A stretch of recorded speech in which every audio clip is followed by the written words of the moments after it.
ਸਤਿ ਸ਼੍ਰੀ ਅਕਾਲ ਜੀ। Punjabi radio USA ਦੇ ਜਿੰਨੇ ਵੀ ਸਰੋਤੇ ਸਾਡੇ ਸਾਰੇ ਹੀ AM ਸਟੇਸ਼ਨ FM ਸਟੇਸ਼ਨ ਘਰਾਂ ਦੇ ਵਿੱਚ ਰੇਡੀਓ ਸੈਟਸ ਦੇ ਰਾਹੀਂ ਟੈਲੀਫੋਨ ਦੇ ਰਾਹੀਂ ਫੇਸਬੁੱਕ YouTube ਤੇ ਲਾਈਵ ਦੇਖ ਰਹੇ ਹੋ ਸੁਣ ਰਹੇ ਹੋ ਸਾਰਿਆਂ ਨੂੰ ਜੀ ਆਇਆਂ ਨੂੰ ਤੇ ਬਹੁਤ ਹੀ ਪਿਆਰ ਤੇ ਸਤਿਕਾਰ ਭਰੀ ਸਤਿ ਸ਼੍ਰੀ ਅਕਾਲ ਸਰੋਤਿਓ। ਅੱਜ ਫਰਵਰੀ ਦੀ 4 ਤਰੀਕ ਆ, ਦਿਨ ਸ਼ੁੱਕਰਵਾਰ ਆ। ਤੁਹਾਡੇ ਲਈ ਸਵੇਰ ਦਾ ਅਪਡੇਟ ਅਮਰੀਕਾ ਪ੍ਰੋਗਰਾਮ ਲੈ ਕੇ ਹਾਜ਼ਰ ਹੋਏ ਆ।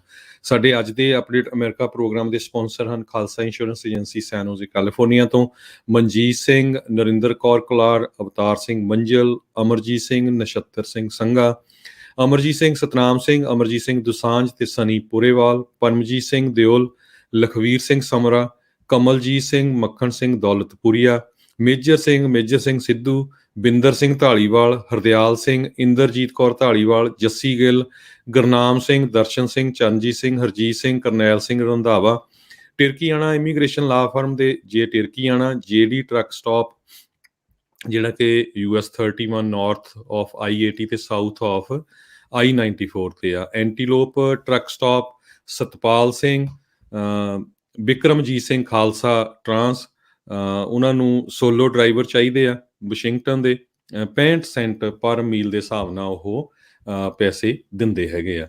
ਸੋ ਅੱਜ ਦੀਆਂ ਖਬਰਾਂ ਵੱਲ ਆਈਏ। ਜੌਨ ਹੌਪਕਿੰਸ ਯੂਨੀਵਰਸਿਟੀ ਦੀ ਨਵੀਂ ਰਿਸਰਚ ਆਈ ਆ ਜਿਹਦੇ ਮੁਤਾਬਕ ਕਹਿੰਦੇ ਪਏ ਜਿਹੜਾ ਲੋਕਡਾਊਨ ਆ ਕਰੋਨਾ ਵਾਇਰਸ ਦੇ ਦੌਰਾਨ ਇਹਦਾ ਕੋਈ ਅਸਰ ਨਹੀਂ ਹੈ। ਤੇ ਸਭ ਤੋਂ ਮਾੜੀ ਗੱਲ ਇਹ ਆ ਪਈ ਅਮਰੀਕਾ ਦਾ ਸਾਰਾ ਲਿਬਰਲ ਮੀਡੀਆ ਜਿਹਦੇ ਵਿੱਚ CNN, MSNBC, NY2, ਵਾਪੋ ਇਹ ਸਾਰਿਆਂ ਨੇ ਚੁੱਪੀ ਧਾਰ ਲਈ ਹੈਗੀ ਆ। ਸੋ ਦੇਖੋ ਵੀ ਪਿਛਲੇ 2 ਸਾਲਾਂ ਦੇ ਦੌਰਾਨ ਇੰਨਾ ਜ਼ਿਆਦਾ ਰੌਲਾ ਪਾਇਆ ਗਿਆ ਵੀ ਲੋਕਡਾਊਨ ਕਰੋ, ਇਹਦੇ ਨਾਲ ਜਿਹੜੀ ਆ ਕਰੋਨਾ ਵਾਇਰਸ ਫੈਲਣੀ ਘਟ ਜਾਏਗੀ। ਪਰ ਹੁਣ ਜਦੋਂ ਜੌਨ ਹੌਪਕਿੰਸ ਯੂਨੀਵਰਸਿਟੀ ਨੇ ਇੱਕ ਨਹੀਂ, ਉਹਨਾਂ ਨੇ ਬਹੁਤ ਸਾਰੇ meta analysis of several studies, ਬਹੁਤ ਸਾਰੀਆਂ ਸਟੱਡੀਜ਼ ਕੀਤੀਆਂ ਜਿਹਦੇ ਮੁਤਾਬਕ ਉਹਨਾਂ ਨੇ ਉਹ ਕਿਹਾ ਆ ਵੀ ਕੋਵਿਡ ਮੋਰਟੈਲਿਟੀ ਸਿਰਫ 0.2% US ਤੇ ਯੂਰਪ ਦੇ ਵਿੱਚ ਘਟੀ ਆ ਲੋਕਡਾਊਨ ਦਾ। ਸੋ ਬਾਹਲਾ ਇਹਦਾ ਕੋਈ ਅਸਰ ਨਹੀਂ ਹੋਇਆ, ਪਰ ਹੋਰ ਇਹਦੇ ਜਿਹੜੇ ਅਸਰ ਆ ਉਹ ਬਹੁਤ ਜ਼ਿਆਦਾ ਹੋਏ ਆ। ਮੈਂ ਤੁਹਾਨੂੰ ਦੱਸਿਆ ਹੀ ਆ ਵੀ ਜਿਸ ਤਰ੍ਹਾਂ ਪੂਰਾ ਲਿਬਰਲ ਮੀਡੀਆ ਉਹ ਚੁੱਪ ਰਿਹਾ, ਉਹਨਾਂ ਨੇ ਇਹ ਕੋਈ ਖਬਰ ਸਾਂਝੀ ਨਹੀਂ ਕੀਤੀ। ਇਹ ਕੱਲ ਹੀ ਇੱਕ ਰਿਪੋਰਟ ਬਾਹਰ ਆਈ ਆ, ਕੱਲਾ CNN, MSNBC, ABC, CBS, NBC ਇਹਨਾਂ ਸਾਰਿਆਂ ਨੇ ਤਾਂ ਇਹ ਜਿਹੜੀ ਰਿਪੋਰਟ ਆਈ ਹੈ ਇਗਨੋਰ ਹੀ ਕਰਤੀ ਆ। ਇਸ ਤੋਂ ਬਿਨਾਂ New York Time, Washington Post, Associated Press, Reuters, USA today, Axios, Politico ਇਹ ਸਾਰਿਆਂ ਨੇ ਵੀ ਆਪਣੀ ਜਿਹੜੀ ਆ ਅੱਖਾਂ ਬੰਦ ਕਰ ਲਈਆਂ ਇਸ ਰਿਪੋਰਟ ਨੂੰ ਬਾਹਰ ਆਉਣ ਤੋਂ। ਤੇ ਜਿਹੜੀਆਂ ਸਟੱਡੀਜ਼ ਆਈਆਂ ਹੈਗੀਆਂ ਆ, ਕਹਿੰਦੇ ਪਈ ਜਦੋਂ ਤੁਸੀਂ ਲੋਕਡਾਊਨ ਕਰ ਦਿੰਦੇ ਲੋਕ ਬਾਹਰ ਨਹੀਂ ਜਾ ਸਕਦੇ। ਸੋ ਅਲਟੀਮੇਟਲੀ ਕੀ ਹੁੰਦੇ, ਲੋਕ ਆਪਣੇ ਘਰਾਂ ਦੇ ਵਿੱਚ ਆ ਛੋਟੀ ਜਗ੍ਹਾ ਦੇ ਉੱਤੇ ਮਿਲਦੇ ਆ ਤੇ ਉਹਦੇ ਨਾਲ ਜ਼ਿਆਦਾ ਚਾਂਸ ਆ ਹੋਰ ਜਿਹੜੇ ਉਹਨਾਂ ਦੇ ਇਮੀਡੀਏਟ ਫੈਮਿਲੀ ਮੈਂਬਰਸ ਹੈਗੇ ਆ ਉਹਨਾਂ ਨੂੰ ਕਰੋਨਾ ਵਾਇਰਸ ਹੋਣ ਦੇ। ਸੋ ਇਹ ਇੱਕ ਜਿਹੜੀ ਉਹਨਾਂ ਦੀ ਸਟੱਡੀ ਦਾ ਰਿਜ਼ਲਟ ਆਇਆ ਹੈਗਾ। ਤੇ ਜਿਹੜੇ ਰਿਸਰਚਰਸ ਆ ਉਹਨਾਂ ਨੇ ਇਹ ਵੀ ਪਿਨ ਪੁਆਇੰਟ ਕੀਤਾ ਆ ਵੀ ਲੋਕਡਾਊਨ ਕਰਕੇ ਅਨਪਲਾਇਮੈਂਟ ਬਹੁਤ ਜ਼ਿਆਦਾ ਵੱਧਦੀ ਆ, ਸਕੂਲਿੰਗ ਘਟਦੀ ਆ। ਆਪਾਂ ਦੇਖਿਆ ਹੀ ਆ ਵੀ ਲਗਭਗ 2 ਸਾਲ ਹੋ ਚੁੱਕੇ ਆ ਸਕੂਲ ਬੰਦ ਹੈਗੇ ਆ। ਡੋਮੈਸਟਿਕ ਵਾਇਲੈਂਸ ਦੇ ਕੇਸ ਬਹੁਤ ਜ਼ਿਆਦਾ ਵਧੇ ਹੈਗੇ ਆ ਤੇ ਡਰੱਗ ਓਵਰਡੋਜ਼ ਦੇ ਬਹੁਤ ਜ਼ਿਆਦਾ ਕੇਸ ਵਧੇ ਹੈਗੇ ਆ। ਮਈ 2020 ਤੋਂ ਲੈ ਕੇ ਅਪ੍ਰੈਲ 2021 ਤੱਕ 1,03,06 ਲੋਕ ਡਰੱਗ ਓਵਰਡੋਜ਼ ਨਾਲ ਮਾਰੇ ਗਏ ਆ। 28.5% ਇਨਕਰੀਜ਼ ਹੈਗਾ ਇਹ ਉਸ ਤੋਂ ਪਹਿਲੇ 12 ਮਹੀਨਿਆਂ ਤੋਂ, ਜਦੋਂ ਕਿ 78,056 ਲੋਕ ਡਰੱਗ ਓਵਰਡੋਜ਼ ਦੇ ਨਾਲ ਮਾਰੇ ਗਏ ਸੀ। ਡੋਮੈਸਟਿਕ ਵਾਇਲੈਂਸ ਦੇ ਕੇਸ ਇਸੇ ਸਾਲ ਦੇ ਦੌਰਾਨ ਜਿਹੜੀ ਨੈਸ਼ਨਲ ਕਮਿਸ਼ਨ ਔਨ COVID-19 ਤੇ ਕ੍ਰਿਮੀਨਲ ਜਸਟਿਸ ਆ, ਉਹਨਾਂ ਨੇ ਦੱਸਿਆ ਵੀ 8.1% ਡੋਮੈਸਟਿਕ ਵਾਇਲੈਂਸ ਦੇ ਕੇਸ ਵਧੇ ਹੈਗੇ ਆ। 97% US ਦੇ ਟੀਚਰਸ ਨੇ ਇਹ ਕਿਹਾ ਵੀ ਜਿਹੜੇ ਸਟੂਡੈਂਟਸ ਆ ਉਹ ਸਿੱਖਣ ਦੇ ਵਿੱਚ ਨਾਕਾਮਯਾਬ ਰਹੇ ਆ, ਕਿਉਂਕਿ ਜਿਹੜੀਆਂ ਇਨ ਹਾਊਸ ਕਲਾਸਿਸ ਹੁੰਦੀਆਂ, ਜਿਹੜੀਆਂ ਸਕੂਲ ਦੇ ਵਿੱਚ ਜਾ ਕੇ ਹੁੰਦੀਆਂ, ਉਹਨਾਂ ਦਾ ਅਸਰ ਡਿਫਰੈਂਟ ਹੁੰਦਾ, ਜਦ ਕਿ ਜਿਹੜੀਆਂ ਆਨਲਾਈਨ ਕਲਾਸਿਸ ਆ ਉਹਨਾਂ ਦਾ ਅਸਰ ਡਿਫਰੈਂਟ ਹੁੰਦਾ ਹੈਗਾ। ਅਨਪਲਾਇਮੈਂਟ ਇੱਕ ਟਾਈਮ ਦੇ ਉੱਤੇ 14.8% ਹੋ ਗਈ ਸੀ USA ਦੇ ਵਿੱਚ ਲੋਕਡਾਊਨ ਕਰਕੇ, ਇਹ ਅਪ੍ਰੈਲ 2020 ਦੇ ਵਿੱਚ। ਪਰ ਉਹ ਹੁਣ ਘਟ ਕੇ ਪਿਛਲੇ ਦਸੰਬਰ ਵਿੱਚ 3.9% ਹੋ ਗਈ, ਪਰ ਸਟਿਲ ਹਾਈ ਆ। ਜੇ ਦੇਖਿਆ ਜਾਵੇ ਫਰਵਰੀ 2020 ਦੇ ਵਿੱਚ ਅਨਪਲਾਇਮੈਂਟ 3.5% ਸੀ। ਸੋ ਇਹ ਇੰਨਾ ਹੀ ਜ਼ਿਆਦਾ ਜਿਹੜਾ ਅਸਰ ਹੋਇਆ ਹੈਗਾ ਲੋਕਡਾਊਨ ਦਾ। ਅਗਲੀ ਖਬਰ ਰਸ਼ੀਆ ਤੇ ਚਾਈਨਾ ਤੋਂ ਆ ਰਹੀ ਆ। ਰਸ਼ੀਆ ਦੇ ਪ੍ਰੈਜ਼ੀਡੈਂਟ ਪੂਟਨ ਤੇ ਚਾਈਨਾ ਦੇ ਪ੍ਰੈਜ਼ੀਡੈਂਟ ਜ਼ੀ ਜਿੰਗਪਿੰਗ, ਇਹ ਦੋਨੋਂ ਹੀ ਉਹਨਾਂ ਦੀ ਮੁਲਾਕਾਤ ਹੋਈ ਹੈਗੀ ਆ। ਕ੍ਰੈਮਲਨ ਨੇ ਇਹ ਸ਼ੋਅ ਕੀਤਾ ਆ ਵੀ ਅਸੀਂ, ਸਾਡੀ ਯੂਨਿਟੀ ਹੈਗੀ ਆ ਬੀਜਿੰਗ ਓਲੰਪਿਕਸ ਦੇ ਉੱਤੇ। ਜਿਹੜੀ ਨਾਟੋ ਐਕਸਪੈਂਸ਼ਨ ਆ, ਜਿਹਦੀ ਗੱਲਬਾਤ ਕਰ ਰਹੀਆਂ ਵੈਸਟਰਨ ਫੋਰਸਿਸ, ਉਹ ਨਹੀਂ ਹੋਣੀ ਚਾਹੀਦੀ। ਸੋ ਇੱਕ ਤਰ੍ਹਾਂ ਨਾਲ ਸ਼ੋਅ ਆਫ ਸਟਰੈਂਥ ਰਸ਼ੀਆ ਦੇ ਪ੍ਰੈਜ਼ੀਡੈਂਟ ਨੇ ਸ਼ੋਅ ਕੀਤੀ ਆ ਵੀ ਜੇ ਵੈਸਟਰਨ ਕੰਟਰੀਆਂ ਮੇਰੇ ਉਲਟ ਹੈਗੀਆਂ ਤੇ ਚਾਈਨਾ ਵਾਲੇ ਜਿਹੜੇ ਆ ਉਹ ਮੇਰੇ ਨਾਲ ਹੈਗੇ ਆ। ਜਿਹੜੀ ਓਪਨਿੰਗ ਸੈਰੇਮਨੀ ਹੋਈ ਆ ਵਿੰਟਰ ਓਲੰਪਿਕਸ ਦੇ ਉੱਤੇ, ਉੱਥੇ ਇਹਨਾਂ ਦੋਨਾਂ ਜਾਣਿਆਂ ਦੀ ਮੀਟਿੰਗ ਹੋਈ ਹੈਗੀ ਆ ਤੇ ਇਹਨਾਂ ਨੇ ਇਹ ਵੀ ਡਿਸਕਸ ਕੀਤਾ ਵੀ ਨਾਟੋ ਫੋਰਸਿਸ ਜੋ ਇਨਕਰੀਜ਼ ਹੋ ਰਹੀਆਂ ਉਹ ਨਹੀਂ ਹੋਣੀਆਂ ਚਾਹੀਦੀਆਂ, ਉਹਦੇ ਕਰਕੇ ਰਸ਼ੀਆ ਨੂੰ ਖਤਰਾ ਹੈਗਾ ਆ। ਇਸ ਵੇਲੇ ਸਿਚੁਏਸ਼ਨ ਬਹੁਤ ਹੀ ਖਤਰਨਾਕ ਯੂਕਰੇਨ ਦੇ ਬਾਰਡਰ ਦੇ ਉੱਤੇ ਬਣੀ ਹੋਈ ਆ। ਪਤਾ ਨਹੀਂ ਕਿਹੜੇ ਵੇਲੇ ਲੜਾਈ ਲੱਗ ਸਕਦੀ ਆ। ਅਮਰੀਕਾ ਨੇ ਆਲਰੇਡੀ 8500 ਦੇ ਕਰੀਬ ਆਪਣੇ ਫੌਜੀ ਭੇਜ ਦਿੱਤੇ ਹੈਗੇ ਆ। ਆਪਣੇ ਅੰਬੈਸੀ ਦਾ ਸਟਾਫ ਉਸ ਨੂੰ ਵੀ ਉੱਥੋਂ ਵਾਪਸ ਬੁਲਾ ਲਿਆ ਹੈਗਾ ਆ। ਆਪਣੇ ਗੁਆਂਢੀ ਮੁਲਕ ਕੈਨੇਡਾ ਦੇ ਵਿੱਚ ਫਰੀडम ਕਨਵੇ ਜਿਹੜਾ ਪ੍ਰੋਟੈਸਟ ਹੋ ਰਿਹਾ ਟਰੱਕਰਸ ਦਾ, ਉਹ ਇੱਕ ਨਿੱਕੇ ਜਿਹੇ ਸ਼ਹਿਰ ਤੋਂ ਪ੍ਰਿੰਸ ਰੂਪਰਟ ਬ੍ਰਿਟਿਸ਼ ਕੋਲੰਬੀਆ ਤੋਂ ਸ਼ੁਰੂ ਹੋ ਕੇ ਪੂਰੇ ਅਮਰੀਕਾ ਦੇ ਵਿੱਚ ਫੈਲ ਗਿਆ ਹੈਗਾ। ਓਟਾਵਾ ਦੇ ਵਿੱਚ ਤਾਂ ਬਹੁਤ ਵੱਡਾ ਪ੍ਰੋਟੈਸਟ ਚੱਲ ਰਿਹਾ ਇਸ ਟਾਈਮ ਦੇ ਉੱਤੇ, ਤੇ ਨਾਲ ਦੀ ਨਾਲ ਇਹ ਜੋ ਪ੍ਰੋਟੈਸਟਰਸ ਆ ਉਹਨਾਂ ਨੇ ਆਪਣਾ ਗੋ ਫੰਡ ਮੀ ਪੇਜ ਸੈਟਅਪ ਕੀਤਾ ਸੀ, ਜਿਹੜਾ ਕਿ 4 ਦਿਨਾਂ ਦੇ ਵਿੱਚ $10 ਮਿਲੀਅਨ ਉਹਨਾਂ ਨੇ ਇਕੱਠਾ ਕਰ ਲਿਆ। ਹੁਣ ਕੀ ਹੋਇਆ ਵੀ ਗੋ ਫੰਡ ਮੀ ਨੇ ਉਹ ਪੇਜ ਫਰੀਜ਼ ਕਰ ਦਿੱਤਾ। ਕਹਿੰਦੇ ਪਈ ਅਸੀਂ ਮੇਕ ਸ਼ੋਰ ਕਰਨਾ ਚਾਹੁੰਦੇ ਆ ਵੀ ਜਿਹੜੇ ਲੋਕਾਂ ਨੂੰ ਇਹ ਪੈਸਾ ਮਿਲੂਗਾ ਉਹ ਬਿਲਕੁਲ ਸਹੀ ਹੈਗੇ ਆ ਜਾਂ ਨਹੀਂ ਹੈਗੇ, ਜਾਂ ਜਿਹੜੇ ਲੋਕ ਡੋਨੇਸ਼ਨ ਕਰ ਰਹੇ ਆ ਉਹਨਾਂ ਦਾ ਪੈਸਾ ਕਿਤੇ ਗਲਤ ਨਹੀਂ ਜਾ ਰਿਹਾ। ਫਰੀडम ਕਨਵੇ 2022 ਨੇ 10.1 ਮਿਲੀਅਨ ਜਨਵਰੀ 14 ਤੱਕ ਆਲਰੇਡੀ ਬਣਾ ਲਿਆ ਸੀ। ਉਹਨਾਂ ਨੇ ਹੁਣ ਆਪਣੇ ਲਾਇਰਸ ਵੀ ਇਕੱਠੇ ਕੀਤੇ ਆ ਜੋ ਕਿ ਗੋ ਫੰਡ ਮੀ ਨੂੰ ਪੂਰੀ ਜੋ ਵੀ ਇਨਫੋਰਮੇਸ਼ਨ ਪੁੱਛ ਰਹੇ ਆ ਉਹ ਦੇ ਰਹੇ ਹੈਗੇ ਆ। ਪਰ ਇੰਨਾ ਜ਼ਿਆਦਾ ਜਿਹੜਾ ਪੈਸਾ ਇਕੱਠਾ ਹੋਣਾ ਕੈਨੇਡਾ ਦੇ ਪੋਲੀਟੀਸ਼ੀਅਨ ਦੇ ਲਈ ਇੱਕ ਹੈਰਾਨੀਜਨਕ ਆ। ਕਹਿੰਦੇ ਵੀ ਕੈਨੇਡਾ ਦੀ ਕੋਈ ਵੀ ਮੇਜਰ ਪੋਲੀਟੀਕਲ ਪਾਰਟੀ ਇੰਨਾ ਜ਼ਿਆਦਾ ਪੈਸਾ ਥੋੜ੍ਹੇ ਦਿਨਾਂ ਦੇ ਵਿੱਚ ਕਦੇ ਵੀ ਗੋ ਫੰਡ ਮੀ ਥਰੂ ਇਕੱਠਾ ਨਹੀਂ ਕਰ ਸਕੀ। ਅਗਲੀ ਖਬਰ IRS ਦੇ ਸੰਬੰਧ ਦੇ ਵਿੱਚ ਆ। ਜਿੰਨੇ ਵੀ ਅਮਰੀਕਾ ਦੇ ਵਸਿੰਦੇ ਆ ਹੁਣ ਤੁਸਾਂ ਨੇ ਟੈਕਸ ਭਰਨਾ ਆਲਰੇਡੀ ਸ਼ੁਰੂ ਕਰ ਦਿੱਤਾ ਹੈਗਾ। ਜਨਵਰੀ 24 ਤੋਂ ਤੁਹਾਡੇ ਜਿਹੜੇ ਟੈਕਸ ਵਾਲੇ ਆ ਉਹਨਾਂ ਨੇ ਟੈਕਸ ਭਰਨਾ ਸ਼ੁਰੂ ਕਰ ਦਿੱਤਾ। IRS ਨੇ ਕਹਿੰਦੇ ਵੀ ਬਹੁਤ ਹੀ ਘੱਟ ਲੋਕਾਂ ਨੂੰ ਆਡਿਟ ਕੀਤਾ ਹੈਗਾ ਪਿਛਲੇ ਸਾਲ ਦੇ ਦੌਰਾਨ।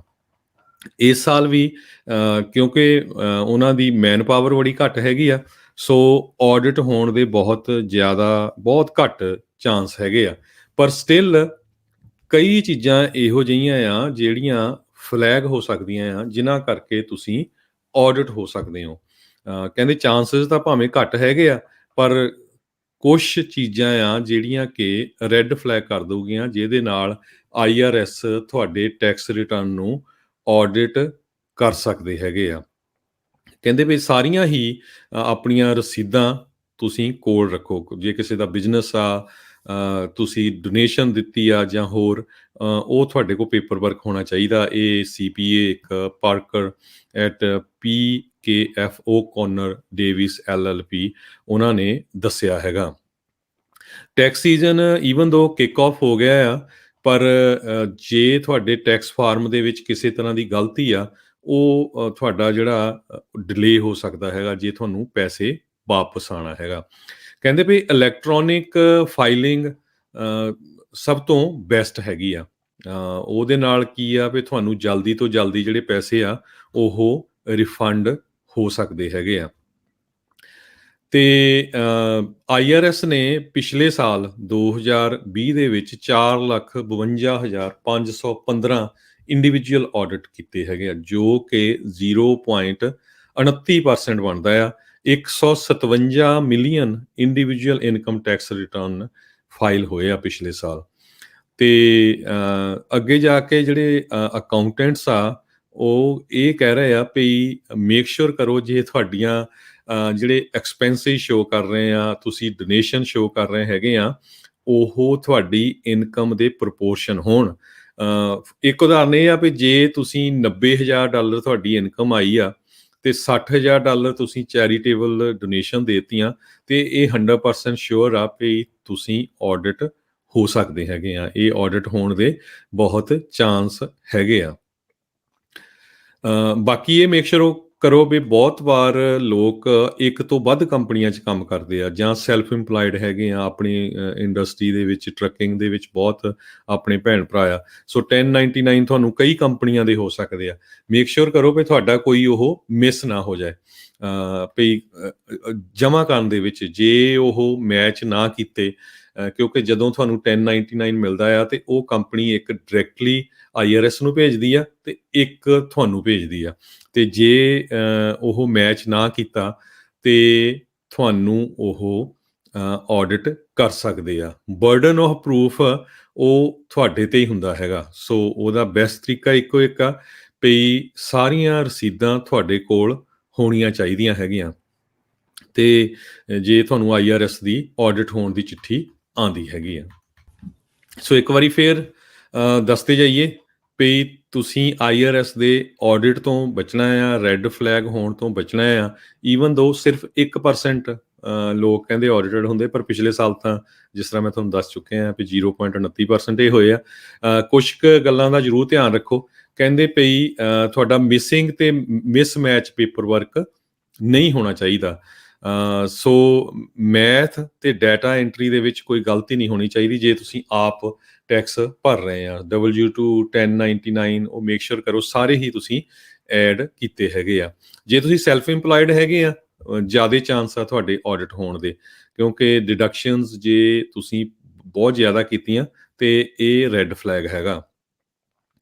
ਜੇ ਤੁਸੀਂ ਬਹੁਤ ਜ਼ਿਆਦਾ ਪੈਸੇ ਬਣਾਏ ਆ ਜਾਂ ਬਹੁਤ ਘੱਟ ਪੈਸੇ ਬਣਾਏ ਆ, ਇਹ ਦੋਨੋਂ ਵੀ ਆਡਿਟ ਹੋਣ ਦੇ ਚਾਂਸ ਹੈਗੇ ਆ। ਤੇ ਜੇ ਤੁਹਾਡਾ ਬਿਜ਼ਨਸਿਸ ਆ, ਬਿਜ਼ਨਸ ਐਕਸਪੈਂਸ ਜਾਂ ਲਾਸ ਬਹੁਤ ਸ਼ੋ ਕੀਤੇ ਹੈਗੇ ਆ, ਕਲੇਮ ਬਹੁਤ ਜ਼ਿਆਦਾ ਕੀਤਾ, ਉਹ ਵੀ ਤੁਹਾਡਾ ਆਡਿਟ ਹੋਣ ਦਾ ਚਾਂਸ ਹੋ ਸਕਦਾ। ਚੈਰੀਟੇਬਲ ਡਿਡਕਸ਼ਨ ਦਾ ਮੈਂ ਤੁਹਾਨੂੰ ਦੱਸਦਾ ਵੀ ਮੰਨ ਲਓ ਵੀ 90,000 ਇਨਕਮ ਆ, 60,000 ਤੁਸੀਂ ਕਹਿੰਦੇ ਵੀ ਮੈਂ ਤਾਂ ਗੁਰਦੁਆਰਾ ਸਾਹਿਬ ਨੂੰ, ਯੂਨੀਵਰਸਿਟੀ ਨੂੰ, ਕਾਲਜ ਨੂੰ ਜਾਂ ਕਿਸੇ ਵੀ ਧਾਰਮਿਕ ਸਥਾਨ ਨੂੰ ਦੇ ਦਿੱਤਾ ਤੇ $50,000 ਦੇ ਦਿੱਤਾ, ਤੇ ਉਹ ਨੈਚੁਰਲੀ ਉਹ ਸੋਚੂਗੇ ਵੀ 90,000 ਬੰਦੇ ਦੀ ਇਨਕਮ 50,000 ਦੇ ਦਿੱਤਾ, ਵੀ something is wrong. So chances ਜ਼ਿਆਦਾ ਆ। ਤੇ ਇੱਕ ਜਿਹੜਾ 7ਵਾਂ ਨੰਬਰ ਆ, ਉਹ ਤੁਸੀਂ ਅਨਡਿਕਲੇਅਰਡ ਇਨਕਮ, ਇਹ ਬਹੁਤ ਵੱਡੀ ਆ। ਇੰਪਲਾਇਰ ਜਿਹੜੇ ਆ ਉਹ ਰਿਕੁਆਇਰਡ ਆ ਉਹਨਾਂ ਨੂੰ W2 ਫਾਈਲ ਕਰਨਾ ਵਿਦ IRS ਜਾਂ 1099 ਜੇ ਤੁਸੀਂ $600 ਤੋਂ ਉੱਪਰ ਬਣਾਇਆ ਆ। ਸੋ ਕਿਤੇ ਵੀ ਤੁਸੀਂ ਕੰਮ ਕੀਤਾ ਆ $600 ਤੋਂ ਉੱਪਰ ਬਣਾਇਆ ਤੇ ਉਹ 1099 ਤੁਹਾਡਾ ਇੰਪਲਾਇਰ ਉਹ IRS ਨੂੰ ਰਿਪੋਰਟ ਕਰਦਾ ਹੈ। ਤੇ ਜੇ ਤੁਸੀਂ ਉਸ ਨੂੰ ਆਪਣੀ ਇਨਕਮ ਦੇ ਵਿੱਚ ਨਹੀਂ ਸ਼ੋ ਕੀਤਾ, ਕਿਤੇ ਮੈਚ ਕਰ ਗਿਆ, ਤੇ ਤੁਸੀਂ ਆਡਿਟ ਹੋ ਸਕਦੇ ਹੈਗੇ ਆ। ਸੋ IRS ਕਹਿੰਦੇ ਵੀ 3 ਸਾਲ ਪਿਛਲੇ ਤੁਹਾਡੇ ਟੈਕਸ ਰਿਟਰਨ ਆਡਿਟ ਕਰ ਸਕਦੇ ਆ। ਜੇ ਮੰਨ ਲਓ ਵੀ ਰੱਬ ਨਾ ਕਰੇ ਤੁਹਾਡਾ ਨੰਬਰ ਲੱਗ ਗਿਆ ਆਡਿਟ ਦਾ, ਤੇ ਇਕੱਲਾ ਪਿਛਲੇ ਸਾਲ ਦਾ ਨਹੀਂ, ਉਹ ਤੋਂ ਪਿਛਲੇ 3 ਸਾਲਾਂ ਦੇ ਜਿਹੜੇ ਤੁਹਾਡੇ ਟੈਕਸ ਰਿਟਰਨ ਆ ਉਹਨਾਂ ਨੂੰ ਉਹ ਆਡਿਟ ਕਰ ਸਕਦੇ ਆ। ਸੋ ਮੇਕ ਸ਼ੋਰ ਕਰੋ। ਆਪਾਂ ਨੂੰ ਬਹੁਤ ਵਾਰ ਇਹ ਆਦਤ ਹੁੰਦੀ ਆ ਵੀ ਚਲੋ ਜੀ ਹੁਣ ਭਰਤਾ ਠੀਕ ਆ, ਬਾਕੀ ਪੇਪਰ ਸਿੱਟ ਦਿਓ। ਪੇਪਰ ਸਿੱਟਣ ਦੀ ਬਹੁਤ ਜ਼ਿਆਦਾ ਆਦਤ ਆ। ਪੇਪਰ ਵਰਕ ਸਾਰਾ ਸਾਂਭ ਕੇ ਰੱਖੋ, ਘੱਟੋ ਘੱਟ 3 ਸਾਲਾਂ ਦਾ। ਸੋ ਇਹ ਮੇਕ ਸ਼ੋਰ ਕਰੋ ਵੀ 3 ਸਾਲਾਂ ਦਾ ਤੁਹਾਡੇ ਕੋਲ ਪੇਪਰ ਵਰਕ ਰਹਿਣਾ ਚਾਹੀਦਾ। ਰੱਬ ਨਾ ਕਰੇ ਕਿਤੇ ਤੁਸੀਂ ਆਡਿਟ ਹੋ ਜਾਓ। ਅਗਲੀ ਖਬਰ ਤੁਹਾਡੇ ਨਾਲ ਸਾਂਝੀ ਕਰਨ ਜਾ ਰਹੇ ਹਾਂ। ਇੰਟਰਨੈਸ਼ਨਲ ਸਪੇਸ ਸਟੇਸ਼ਨ ISS ਕਹਿੰਦੇ ਵੀ ਕਿਸੇ ਵੀ ਟਾਈਮ ਅਸਮਾਨ ਤੋਂ 2031 ਸਨ ਤੱਕ ਡਿੱਗ ਸਕਦਾ ਹੈਗਾ। ਇੰਟਰਨੈਸ਼ਨਲ ਸਪੇਸ ਸਟੇਸ਼ਨ ਨੈਸਾ ਐਕਸਪਲੋਰ ਕਰ ਰਿਹਾ ਵੱਖ-ਵੱਖ ਈਵਨ ਪ੍ਰਾਈਵੇਟ ਸੈਕਟਰ ਨੂੰ ਵੀ ਇਨਵੋਲਵ ਕਰ ਰਿਹਾ ਆ, ਤਾਂ ਕਿ ਮਨੀ ਬਣਾਇਆ ਜਾ ਸਕੇ। Billions of dollar tax payer ਦਾ ਮਨੀ ਵੀ ਹਰ ਸਾਲ ਇਸ ਐਕਸਪਲੋਰੇਸ਼ਨ ਦੇ ਉੱਤੇ ਸਪੈਂਡ ਕੀਤਾ ਜਾਂਦਾ ਹੈਗਾ ਆ। ਪਰ ਇੰਟਰਨੈਸ਼ਨਲ ਸਪੇਸ ਸਟੇਸ਼ਨ ਕਹਿੰਦੇ ਵੀ ਓਲਡ ਹੁੰਦਾ ਜਾ ਰਿਹਾ, ਕਰੈਕਸ ਉਹਦੇ ਵਿੱਚ ਸ਼ੋ ਹੋ ਰਹੇ ਹੈਗੇ ਆ। ਸਪੇਸ ਬੋਰਨ ਡੈਬਰਿਸ ਹੈਮਰਿੰਗ ਤੇ ਐਕਸਟੀਰੀਅਰ ਟੈਂਸ਼ਨਸ ਜਿਹੜੀਆਂ ਆ ਯੂਨਾਈਟਿਡ ਸਟੇਟਸ ਤੇ ਹੋਰ ਇਹਦੇ ਜਿਹੜੇ ਪਾਰਟਨਰਸ ਪ੍ਰਾਇਮਰੀ ਹੈਗੇ ISS ਪਾਰਟਨਰ ਰਸ਼ੀਆ, ਇਹ ਇਸ ਟਾਈਮ ਆਲ ਟਾਈਮ ਹਾਈ ਹੈਗੇ ਆ। ਸੋ ਇਹਦੇ ਨਾਲ ਯੂ ਨੈਵਰ ਨੋ ਕਿ ਕਿਹੜੇ ਟਾਈਮ ਦੇ ਉੱਤੇ ਇਹ ਬਹੁਤ ਵੱਡਾ ਨੁਕਸਾਨ ਹੋ ਸਕਦਾ ਹੈਗਾ ਆ। ਕਹਿੰਦੇ ਪਏ ਸਪੇਸ ਸਟੇਸ਼ਨ ਜਦੋਂ ਸੈਟਅਪ ਕੀਤਾ ਸੀ ਉਹਨੂੰ ਹੁਣ ਕਾਫੀ ਲੰਮਾ ਸਮਾਂ ਹੋ ਗਿਆ ਆ, ਤੇ ਪ੍ਰਾਈਵੇਟ ਸੈਕਟਰ ਤੋਂ ਬਹੁਤ ਸਾਰੇ ਹੁਣ ਸਪੇਸ ਸਟੇਸ਼ਨ ਦੇ ਉੱਤੇ ਜਾ ਰਹੇ ਆ। ਆਪਾਂ ਦੇਖਿਆ ਲੋਨ ਮਸਕ ਦੀ ਕੰਪਨੀ ਵੀ, ਤਾਂ ਕਿ ਕਹਿੰਦੇ ਵੀ ਬਹੁਤ ਜ਼ਿਆਦਾ ਪੈਸਾ ਬਣਾਇਆ ਜਾ ਸਕੇ, ਲੋਕ ਐਂਟਰਟੇਨਮੈਂਟ ਦੇ ਲਈ ਜਾਣਾ ਚਾਹੁੰਦੇ ਆ ਧਰਤੀ ਤੋਂ ਬਾਹਰ, ਤੇ ਕਮਰਸ਼ੀਅਲ ਸਪੇਸ ਸਟੇਸ਼ਨ ਬਣਾਉਣ ਦੀ ਗੱਲਬਾਤ ਚੱਲ ਰਹੀ ਹੈਗੀ ਆ। ਆਲਰੇਡੀ ਉਹਨਾਂ ਨੇ ਇੱਕ ਮੋਡਿਊਲ ਬਣਾ ਲਿਆ ਹੈਗਾ, ਜੋ ਕਿ ਪ੍ਰਾਈਵੇਟ ਕੰਪਨੀ ਦੇ ਨਾਲ ਜਿਹਨੂੰ ਓਨ ਕਰਦੀ ਹੈਗੀ ਦ ਬੀਮ ਮੋਡਿਊਲ। ਇਹ 2016 ਦੇ ਵਿੱਚ ਵਿਗਲੋ ਐਰੋਸਪੇਸ ਉਹਨਾਂ ਵੱਲੋਂ ਬਣਾਇਆ ਗਿਆ ਸੀਗਾ। ਓਵਰਆਲ ਕਮਰਸ਼ੀਅਲ ਸਪੇਸ ਇੰਡਸਟਰੀ ਨੂੰ ਫੰਡਿੰਗ ਬਹੁਤ ਜ਼ਿਆਦਾ ਮਿਲ ਰਹੀ ਆ ਪ੍ਰਾਈਵੇਟ ਸੈਕਟਰ ਤੋਂ। ਬਹੁਤ ਸਾਰੀਆਂ ਕੰਪਨੀਆਂ ਨੇ ਵੱਖ-ਵੱਖ ਆਈਡੀਏ ਵੀ ਲਿਆਂਦੇ ਹੈਗੇ ਤਾਂ ਕਿ ਜਿਹੜਾ ਨਵਾਂ ਸਪੇਸ ਸਟੇਸ਼ਨ ਆ ਉਸ ਨੂੰ ਬਣਾਇਆ ਜਾ ਸਕੇ। ਨੈਸਾ ਨੇ ਵੀ ਆਲਰੇਡੀ ਫੰਡਿੰਗ ਕਰ ਲਈ ਹੈ ਇਹਦੇ ਲਈ। ਪਹਿਲਾ ਪ੍ਰੋਜੈਕਟ ਜੈਫ ਬੀਜ਼ੋਸ ਜਿਹੜੇ ਐਮਾਜ਼ੋਨ ਦੇ CEO ਰਹਿ ਚੁੱਕੇ ਆ, ਉਹਨਾਂ ਵੱਲੋਂ ਬਲੂ ਓਰੀਜਨ ਆਰਬਿਟ ਰੀਫ ਇਹ ਸੈਟਅਪ ਕੀਤਾ ਗਿਆ ਸੀਗਾ। ਕਹਿੰਦੇ ਵੀ ਟਰਾਂਸਪੋਰਟੇਸ਼ਨ ਮੇਜਰ ਇੱਕ ਹਰਡਲ ਹੈਗਾ ਆ ਐਸਟਰੋਨੌਟਸ ਨੂੰ ਤੇ ਕਾਰਗੋ ਨੂੰ ਇੰਟਰਨੈਸ਼ਨਲ ਸਪੇਸ ਸਟੇਸ਼ਨ ਤੱਕ ਲਿਜਾਣ ਦੇ ਲਈ। Major source of business SpaceX ਤੇ ਹੋਰ ਬਹੁਤ ਸਾਰੀਆਂ ਕੰਪਨੀਆਂ ਜਿਨ੍ਹਾਂ ਦੇ ਵਿੱਚ ਨਾਰਥਪ ਗਰੋਮਿਨ, ਬੋਇੰਗ, ਇੱਕ ਕਲੋਰਾਡੋ ਤੋਂ ਕੰਪਨੀ ਹੈਗੀ ਸਿਆਰਾ ਨਵਾਡਾ ਕਾਰਪੋਰੇਸ਼ਨ, ਇਹ ਹਿੱਸਾ ਪਾ ਰਹੀਆਂ ਹੈਗੀਆਂ ਆ। ਜਦੋਂ ਇੰਟਰਨੈਸ਼ਨਲ ਸਪੇਸ ਸਟੇਸ਼ਨ ਐਗਜ਼ਿਸਟ ਨਹੀਂ ਕਰੂਗਾ ਤੇ ਇਹ ਜਿਹੜੀਆਂ ਬਿਜ਼ਨਸਿਸ ਆ ਇਹ ਡਿਸਅਪੀਅਰ ਹੋ ਸਕਦੀਆਂ ਹੈਗੀਆਂ। ਸੋ ਇਹ ਇੱਕ ਵੱਡੀ ਗੱਲ ਹੈਗੀ ਆ। ਰਿਸਰਚ ਤੇ ਐਂਟਰਟੇਨਮੈਂਟ ਦੋਨੋਂ ਹੀ ਮੇਨ ਜਿਹੜੇ ਵਰਕਆਊਟ ਹੋ ਰਹੇ ਆ। ਨੈਸਾ ਦਾ ਮੇਨ ਕੰਮ ਰਿਸਰਚ ਕਰਨਾ ਆ, ਤੇ ਐਂਟਰਟੇਨਮੈਂਟ ਪਰਪਸ ਦੇ ਲਈ ਆਪਾਂ ਤੁਹਾਨੂੰ ਦੱਸਿਆ ਹੀ ਆ ਵੀ ਕਿੰਨੀਆਂ ਸਾਰੀਆਂ ਕੰਪਨੀਆਂ ਇਹਦੇ ਵਿੱਚ ਇਨਵੋਲਵ ਹੋ ਰਹੀਆਂ ਹੈਗੀਆਂ। ਕਹਿੰਦੇ ਵੀ 3000 ਦੇ ਕਰੀਬ ਆਲਰੇਡੀ ਐਕਸਪੈਰੀਮੈਂਟ ਹੋ ਚੁੱਕੇ ਹੈਗੇ ਆ। 30 ਕਮਰਸ਼ੀਅਲ ਫੈਸਿਲਿਟੀਜ਼ ਆਪਰੇਸ਼ਨਲ ਹੈਗੀਆਂ ਇਸ ਟਾਈਮ ਦੇ ਉੱਤੇ। ਓਵਰਆਲ ਗੋਲ ਇਹ ਆ ਵੀ ਅਵੇਅਰਨੈਸ ਗਲੋਬਲੀ ਕਰਨੀ ਆ ਵੀ ਕੀ ਕੁਝ ਉੱਪਰ ਜਿਹੜਾ ਇਹ ਵਾਪਰ ਰਿਹਾ ਆਊਟਰ ਸਪੇਸ ਦੇ ਵਿੱਚ। ਤੇ ਇਹ ਵੀ ਹੋ ਸਕਦਾ ਵੀ ਕਹਿੰਦੇ ਵੀ ISS ਨੈਸ਼ਨਲ ਲੈਬ ਤੋਂ ਬਿਨਾਂ ਲੋ ਅਰਥ ਆਰਬਿਟ ਨੈਸ਼ਨਲ ਲੈਬੋਰਟਰੀ ਵੀ ਸੈਟਅਪ ਕੀਤੀ ਜਾ ਸਕਦੀ ਆ। ਸੋ ਜੇ ਸਾਰੇ ਕਾਸੇ ਦਾ ਆਪਾਂ ਸਮ ਅਪ ਕਰੀਏ, ਕਹਿੰਦੇ ਵੀ ਜੇ ਇੰਟਰਨੈਸ਼ਨਲ ਸਪੇਸ ਸਟੇਸ਼ਨ ਨੂੰ ਡੀਕਮਿਸ਼ਨ ਕੀਤਾ ਗਿਆ ਤੇ ਇਹਦੇ ਨਾਲ ਨੈਸਾ ਦੇ ਵਿੱਚ ਬਹੁਤ ਵੱਡਾ ਝਟਕਾ ਲੱਗੇਗਾ, ਤੇ ਨਾਲ ਦੀ ਨਾਲ ਉਹਨਾਂ ਦੇ ਕਮਰਸ਼ੀਅਲ ਪਾਰਟਨਰਸ ਦੇ ਉੱਤੇ ਜਿਹੜੀਆਂ ਕਮਰਸ਼ੀਅਲ ਕੰਪਨੀਆਂ ਹੁਣ ਐਕਸਪਲੋਰ ਕਰ ਰਹੀਆਂ ਪਏ, ਜਿਹੜੇ ਅਮੀਰ ਲੋਕ ਆ ਜਿਹੜੇ ਉੱਪਰ ਜਾਣਾ ਚਾਹੁੰਦੇ ਆ, ਦੇਖਣਾ ਚਾਹੁੰਦੇ ਆ, ਸੋ ਉਹਨਾਂ ਦੇ ਉੱਤੇ ਵੀ ਝਟਕਾ ਲੱਗੂਗਾ। ਪਰ ਇਹ ਜੇ ਬਹੁਤ ਵੱਡੀ ਜੇ ਆ, ਵਾਟ ਇਫ ਆ। ਤੇ ਸੋ ਇਹ ਦੇਖਦੇ ਆ ਵੀ ਆਉਣ ਵਾਲੇ ਸਮੇਂ ਦੇ ਵਿੱਚ ਕੀ ਹੁੰਦਾ ਆ। ਪਰ ਨੈਸਾ ਨੇ ਇਹ ਖਬਰ ਜ਼ਰੂਰ ਰਿਲੀਜ਼ ਕੀਤੀ ਆ ਵੀ 2031 ਤੱਕ ਇੰਟਰਨੈਸ਼ਨਲ ਸਪੇਸ ਸਟੇਸ਼ਨ ਡਿੱਗ ਸਕਦਾ ਹੈਗਾ। ਅਗਲੀ ਖਬਰ ਵੱਲ ਚੱਲੀਏ। ਕਹਿੰਦੇ 3 ਲੱਖ ਤੋਂ ਵੱਧ ਲੋਕ ਇਸ ਟਾਈਮ ਬਿਜਲੀ ਤੋਂ ਬਿਨਾਂ ਹੈਗੇ ਆ। ਵਿੰਟਰ ਸਟਾਰਮ ਈਸਟ ਦੇ ਵਿੱਚ ਬਹੁਤ ਜ਼ਿਆਦਾ ਆਇਆ ਹੈਗਾ। ਪਾਵਰ ਆਊਟੇਜ ਆ। 5000 ਤੋਂ ਵੱਧ ਫਲਾਈਟਾਂ ਕੈਂਸਲ ਹੋ ਚੁੱਕੀਆਂ ਆ। 24,000 ਫਲਾਈਟਾਂ ਆਲਰੇਡੀ ਲੇਟ ਹੈਗੀਆਂ। ਮੈਂਪਸ ਦੇ ਵਿੱਚ, ਸਿਟੀ ਆਫ ਮੈਂਪਸ ਦੇ ਵਿੱਚ 1 ਲੱਖ ਤੋਂ ਵੱਧ ਜਿਹੜੇ ਉੱਥੇ ਦੇ ਰੈਜ਼ੀਡੈਂਟ ਆ ਉਹ ਇਸ ਟਾਈਮ ਵਿਦਆਊਟ ਪਾਵਰ ਹੈਗੇ ਆ। ਇਹ power outage.us ਦੇ ਮੁਤਾਬਕ ਦੱਸਿਆ ਗਿਆ ਹੈਗਾ ਆ। ਬਹੁਤ ਜ਼ਿਆਦਾ ਐਕਸੀਡੈਂਟ ਵੀ ਹਾਈਵੇ 16 ਦੇ ਉੱਤੇ ਹੋਏ ਹੈਗੇ ਆ।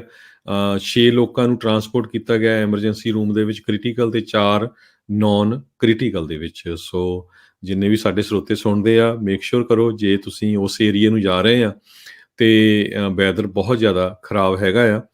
Arkansas, Kentucky, West Virginia, Pennsylvania, ਇਹਨਾਂ ਸਾਰਿਆਂ ਦੇ ਵਿੱਚ ਪਾਵਰ ਆਊਟੇਜ ਚੱਲ ਰਹੀ ਹੈਗੀ ਆ। ਅਗਲੀ ਖਬਰ ਕੈਨੇਡਾ ਤੋਂ ਆ ਰਹੀ ਹੈ, ਆਪਣੇ ਗੁਆਂਢੀ ਮੁਲਕ ਤੋਂ। ਕਹਿੰਦੇ ਕੈਨੇਡਾ ਦੇ ਵਿੱਚ ਘਰਾਂ ਦੀਆਂ ਪ੍ਰਾਈਸਿਸ 20% ਡਿੱਗ ਸਕਦੀਆਂ ਆ। ਇਹ ਨਵੀਂ ਰਿਸਰਚ ਆਈ ਹੈਗੀ ਆ। ਪਿਛਲੇ 1 ਸਾਲ ਦੇ ਦੌਰਾਨ ਕੈਨੇਡਾ ਦੇ ਵਿੱਚ ਘਰਾਂ ਦੀ ਪ੍ਰਾਈਸ 18% ਇਨਕਰੀਜ਼ ਹੋਈ ਸੀ। ਕੈਨੇਡਾ ਦੇ ਵਿੱਚ ਘਰਾਂ ਦੀ ਪ੍ਰਾਈਸ ਬਹੁਤ ਜ਼ਿਆਦਾ ਹੈਗੀ ਆ ਸਾਡੇ ਮੁਲਕ ਨਾਲੋਂ, ਅਮਰੀਕਾ ਨਾਲੋਂ। ਟੋਰਾਂਟੋ ਦੇ ਵਿੱਚ ਕਹਿੰਦੇ 18% ਇਨਕਰੀਜ਼ ਹੋਈਆਂ ਸਿਰਫ 1 ਸਾਲ ਦੇ ਵਿੱਚ। ਅਗਲੀ ਖਬਰ ਆਪਣੇ ਇੱਕ ਟਰੱਕਰ ਵੀਰ ਵੱਲੋਂ ਦਿੱਤੀ ਗਈ ਆ। ਹਾਈਵੇ 10 ਟੈਕਸਸ ਦੇ ਵਿੱਚ ਉੱਥੇ ਐਕਸੀਡੈਂਟ ਹੋਇਆ, ਮਲਟੀਪਲ ਐਕਸੀਡੈਂਟ ਹੋਇਆ, ਜਿਨ੍ਹਾਂ ਕਰਕੇ ਬਹੁਤ ਜ਼ਿਆਦਾ ਡਿਲੇ ਆ। ਕਹਿੰਦੇ ਵੀ ਅਸੀਂ 6 ਘੰਟੇ ਤੋਂ ਵੱਧ ਸਮਾਂ ਹੋ ਗਿਆ ਟ੍ਰੈਫਿਕ ਦੇ ਵਿੱਚ ਫਸਿਆਂ ਹੋਇਆਂ ਨੂੰ। ਸੋ ਉੱਥੇ ਆਈਸੀ ਕੰਡੀਸ਼ਨਸ ਬਣੀਆਂ ਹੋਈਆਂ ਆ, ਕਈ ਜਗ੍ਹਾ ਦੇ ਉੱਤੇ ਬਲੈਕ ਆਈਸ ਆ, ਜਿਹਦੇ ਕਰਕੇ ਟੈਕਸਸ ਡਿਪਾਰਟਮੈਂਟ ਆਫ ਟਰਾਂਸਪੋਰਟੇਸ਼ਨ ਦੇ ਮੁਤਾਬਕ ਬਹੁਤ ਜ਼ਿਆਦਾ ਐਕਸੀਡੈਂਟ ਹੋ ਰਹੇ ਹੈਗੇ ਆ। ਸੋ ਉਹਨਾਂ ਵੱਲੋਂ ਵਾਰਨਿੰਗ ਦਿੱਤੀ ਗਈ ਆ, ਰੈਜ਼ੀਡੈਂਟਸ ਆਪਣੀਆਂ ਸੜਕਾਂ ਤੋਂ ਪਰੇ ਰਹਿਣ, ਰੋਡਸ ਤੋਂ ਪਰੇ ਰਹਿਣ। ਪਰ ਕਿਉਂਕਿ ਟਰੱਕਰਸ ਆ, ਉਹਨਾਂ ਨੇ ਤਾਂ ਜਾਣਾ ਹੀ ਆ। ਸੋ ਭਾਈ ਜਿੰਨੇ ਵੀ ਉੱਧਰ ਹੈਗੇ ਆ, ਮੇਕ ਸ਼ੋਰ ਕਰੋ, ਖਾਸ ਕਰਕੇ ਹਾਈਵੇ 10 ਟੈਕਸਸ ਦੇ ਵਿੱਚ ਸਾਨੂੰ ਸਾਡੇ ਸਰੋਤਿਆਂ ਨੇ ਖਬਰ ਭੇਜੀ ਆ ਵੀ ਸਿਚੁਏਸ਼ਨ ਬਹੁਤ ਬੈਡ ਹੈਗੀ ਆ। ਐਕਸੀਡੈਂਟ ਹੋਇਓ ਬਹੁਤ ਜ਼ਿਆਦਾ, 6-6 ਘੰਟੇ ਹੋ ਗਏ ਅੱਜ ਸਵੇਰੇ ਉਹਨਾਂ ਨੂੰ ਸਟਕ ਹੋਇਆਂ ਨੂੰ। ਅਗਲੀ ਖਬਰ ਆਸਟ੍ਰੇਲੀਆ ਤੋਂ ਆ ਰਹੀ ਹੈ, ਜਿੱਥੇ ਕਿ ਆਪਣੇ ਹੀ ਇੱਕ ਨੌਜਵਾਨ ਸਿੱਖ ਵਲੰਟੀਅਰ ਅਮਰ ਸਿੰਘ ਨੂੰ citizen of the year award Australia ਦੀ ਸਰਕਾਰ ਵੱਲੋਂ ਦਿੱਤਾ ਗਿਆ ਆ। ਸਿਟੀ ਆਫ ਪੈਰਾਮੈਟਾ, ਉੱਥੇ ਦੇ ਲਾਰਡ ਮੇਅਰ, ਉਹਨਾਂ ਨੇ ਅਮਰ ਸਿੰਘ ਨੂੰ ਇਹ ਅਵਾਰਡ ਦਿੱਤਾ ਹੈ ਕਿਉਂਕਿ ਉਹਨਾਂ ਨੇ ਵਲੰਟੀਅਰਿੰਗ ਬਹੁਤ ਜ਼ਿਆਦਾ ਕੀਤੀ ਸੀਗੀ। ਕਹਿੰਦੇ ਵੀ ਜਦੋਂ ਉੱਥੇ ਅੱਗਾਂ ਲੱਗੀਆਂ ਸੀਆਂ ਉਸ ਟਾਈਮ ਦੇ ਉੱਤੇ ਰਿਲੀਫ ਏਡ, ਲੰਗਰ, ਹੋਰ ਜੋ ਵੀ ਸਮਾਨ ਚਾਹੀਦਾ ਸੀ ਉਹ ਇਹਨਾਂ ਦੀ ਆਰਗੇਨਾਈਜੇਸ਼ਨ ਵੱਲੋਂ ਪਹੁੰਚਾਇਆ ਗਿਆ ਸੀ। ਉਹ Amar Singh turbans for Australia ਇਸ ਆਰਗੇਨਾਈਜੇਸ਼ਨ ਦੇ ਫਾਊਂਡਰ ਵੀ ਆ ਤੇ ਪ੍ਰੈਜ਼ੀਡੈਂਟ ਵੀ ਹੈਗੇ ਆ। Citizen of the year award ਉਹਨਾਂ ਨੂੰ ਦਿੱਤਾ ਜਾਂਦਾ ਜਿਨ੍ਹਾਂ ਦੀ ਆਊਟਸਟੈਂਡਿੰਗ ਅਚੀਵਮੈਂਟ ਹੁੰਦੀ ਹੈ ਲੋਕਲ ਕਮਿਊਨਿਟੀ ਦੇ ਵਿੱਚ। ਸੋ ਇਹ ਬਹੁਤ ਹੀ ਵਧੀਆ ਕੰਮ ਕੀਤਾ ਹੈਗਾ। ਕਹਿੰਦੇ ਜਦੋਂ ਤੋਂ ਹੀ ਕੋਵਿਡ ਲਾਕਡਾਊਨ ਹੋਇਆ ਸੀ, ਅਮਰ ਸਿੰਘ ਹੋਣਾ ਨੇ ਰਿਲੀਫ ਆਰਗੇਨਾਈਜ਼ ਕੀਤਾ ਸਿਡਨੀ, ਮੈਲਬੌਰਨ, ਕੈਨਬਰਾ, ਡੱਬੋ, ਬ੍ਰਿਸਬੇਨ ਤੇ ਗੋਲਡ ਕੋਸਟ ਏਰੀਏ ਦੇ ਵਿੱਚ। ਸੋ ਜਦੋਂ ਉਹਨਾਂ ਨੂੰ ਇਹ ਪੁੱਛਿਆ ਗਿਆ ਵੀ ਤੁਹਾਡੇ ਵਿੱਚ ਸੇਵਾ ਭਾਵਨਾ ਕਿੱਥੋਂ ਜਾਗੀ, ਉਹ ਕਹਿੰਦੇ ਵੀ ਮੈਨੂੰ ਮੇਰੇ ਪੇਰੈਂਟਸ ਦੇ ਕੋਲੋਂ ਮਿਲੀ ਹੈਗੀ ਆ। ਇਸ ਤੋਂ ਬਿਨਾਂ ਜਦੋਂ ਸਿਡਨੀ ਦੇ ਵਿੱਚ ਸਨ 2000 ਦੇ ਵਿੱਚ ਓਲੰਪਿਕ ਗੇਮਸ ਹੋਈਆਂ ਸੀਆਂ, ਉਸ ਟਾਈਮ ਦੇ ਉੱਤੇ ਵੀ ਇਹਨਾਂ ਨੇ ਕਾਫੀ ਵਲੰਟੀਅਰਿਜ਼ਮ ਕੀਤੀ ਸੀ, ਵਲੰਟੀਅਰ ਸਰਵਿਸ ਕੀਤੀ ਸੀਗੀ। Turban for Australia assistance provide ਕਰਦੀ ਹੈਗੀ ਆ ਵੱਖ-ਵੱਖ ਜਦੋਂ ਕੋਈ ਵੀ ਉੱਥੇ ਡਿਜ਼ਾਸਟਰ ਆਉਂਦਾ ਹੈਗਾ। ਸੋ ਇਹ ਬਹੁਤ ਹੀ ਵਧੀਆ ਕੰਮ ਕਰ ਰਹੇ ਆ। ਸੋ ਇਸ ਸੇਵਾ ਦੇ ਬਦਲੇ ਉੱਥੇ ਦੀ ਮੇਅਰ ਨੇ ਉਹਨਾਂ ਨੂੰ ਇਹ citizen of the year award ਦਿੱਤਾ ਆ। ਤੇ ਪੰਜਾਬੀ ਰੇਡੀਓ USA ਦੀ ਟੀਮ ਵੱਲੋਂ ਤੇ ਸਾਰੇ ਹੀ ਆਪਣੇ ਪੰਜਾਬੀ ਭੈਣ ਭਰਾਵਾਂ ਵੱਲੋਂ ਉਸ ਵੀਰ ਦਾ ਬਹੁਤ-ਬਹੁਤ ਧੰਨਵਾਦ ਤੇ ਉਹਨੂੰ ਵਧਾਈਆਂ, ਕਿਉਂਕਿ ਸੇਵਾ ਨੂੰ ਹੀ ਮੇਵਾ ਮਿਲਦਾ ਹੈ। ਸੋ ਇੱਥੇ ਹੀ ਆਪਾਂ ਸਰੋਤਿਆਂ ਤੋਂ ਇਜਾਜ਼ਤ ਲੈਂਦੇ ਹਾਂ। ਮੇਰੇ ਹਰਜੋਤ ਸਿੰਘ ਖਾਲਸਾ ਵੱਲੋਂ ਸਾਰਿਆਂ ਨੂੰ ਬਹੁਤ ਹੀ ਪਿਆਰ ਤੇ ਸਤਿਕਾਰ ਭਰੀ ਸਤਿ ਸ਼੍ਰੀ ਅਕਾਲ ਤੇ ਸੁਣਦੇ ਰਹੋ ਪੰਜਾਬੀ ਰੇਡੀਓ